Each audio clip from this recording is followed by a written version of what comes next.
కాశీఖండం 9వ అధ్యాయం శివశర్మ పరలోక యాత్రలో భాగముగా సూర్యలోకం 7వ లోకం. సూర్యనారాయణకి అనేక నామములు కలవు అని, అందులో అర్కుడు, ఆదిత్యుడు, అరుణుడు, తపసుడు, పుష, హేళ, భానుడు, దినకరుడు, మార్తండు, భాస్కరుడు ఇలా అనేక నామములు కలవని సూర్యనారాయణుడి యొక్క గుణములను కూడా చెప్పడం ఆరంభించింది. సూర్యనారాయణుడు పురుష స్వభావము, పాప స్వభావము, క్షత్రుడిగా ఉండును, అగ్నితత్వము, రక్తవర్ణము కలిగి ఉంటాడు.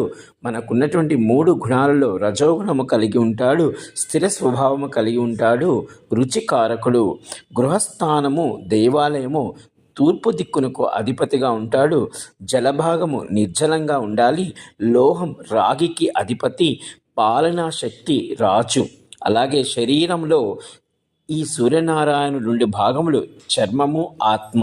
శరీరములోని ధాతు, ఎముకలు, కుటుంబ సభ్యత్వము. తండ్రి స్థానములో ఈ సూర్యనారాయణుడు ఉంటాడు. శరీర పీడన స్థానములు, ఎవరికి శిరోవేదనము, శిరస్సు తాపనం, శరీర తాపం ఉంటుందో ఈ యొక్క శరీర పీడన స్థానములు.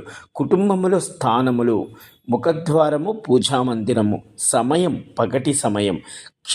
క్షత్రాలు మకరం, కుంభం.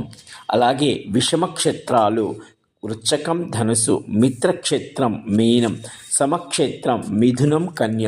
శత్రుగ్రహాలు శుక్రుడు, శని. సమగ్రహం బుధుడు, బలగ్రహం శుక్రుడు. ఋతువు గ్రీష్మ ఋతువు. ఈ విధంగా అనేకమైనటువంటి గుణగణాలను సూర్యనారాయణుని యొక్క గుణగణాలను శివశర్మకు చెప్పడం ఆరంభించారు.